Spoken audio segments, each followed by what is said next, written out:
মৰমৰ ছাত্ৰ ছাত্ৰীসকল, যিসকল ছাত্ৰ ছাত্ৰী এইচএছ ফাৰ্ষ্ট ইয়াৰ আৰু ছেকেণ্ড ইয়াৰত পঢ়ি আছে, তেওঁলোকক এই ৰুটিনখন আগতে মই এটা ভিডিঅ'ত দিছিলোঁ। ৰুটিনখনত হোল ইয়াৰৰ টাইম দিয়া আছিলে, কেতিয়া ইউনিট টেষ্ট হ'ব, কেতিয়া হাফ ইয়াৰলি আৰু কেতিয়া এনুৱেল এক্সাম হ'ব আৰু কেতিয়া ফাইনেল এক্সাম হ'ব। ইভেন ৰিজাল্টটো কেতিয়া দিব তাৰ ৰিজাল্টৰ দিনো ৰুটিনখনত দিয়া আছিল। কিন্তু এই ৰুটিনখন ৰিমুভ কৰি এখন আপডেট ৰুটিন আহিছে। এইখন ৰুটিনেই আহিছে এতিয়া। ইয়াতে ফাৰ্ষ্ট ইউনিট টেষ্ট ক্লাছ 11 আৰু 12ৰ ফাৰ্ষ্ট উইক অফ আগষ্ট যিটো হৈ গৈছে।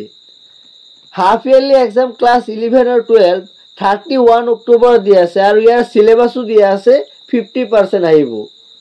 ছেকেণ্ড ইউনিট টেষ্ট এইটো অনলি ক্লাছ 11ৰ যিটো 1 November two 31 December.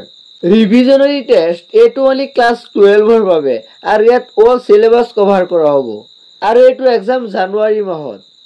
Annual exam class 11ৰ এইটো মাৰ্চত হ'ব আৰু ইয়াত ফুল চিলেবাছ কভাৰ কৰা হ'ব। আজিৰ ভিডিঅ' এইখিনি আছিলে। যদি ভিডিঅ'টো ভাল লাগিছে তেনেহ'লে ভিডিঅ'টো লাইক কৰি বন্ধু বান্ধৱীক শ্বেয়াৰ কৰি দিবা আৰু এনেকুৱা ধৰণৰ ভিডিঅ' পাবলৈ আমাৰ চেনেলটো ছাবস্ক্ৰাইব কৰি বেল আইকনটো দবাই দিবা। ধন্যবাদ।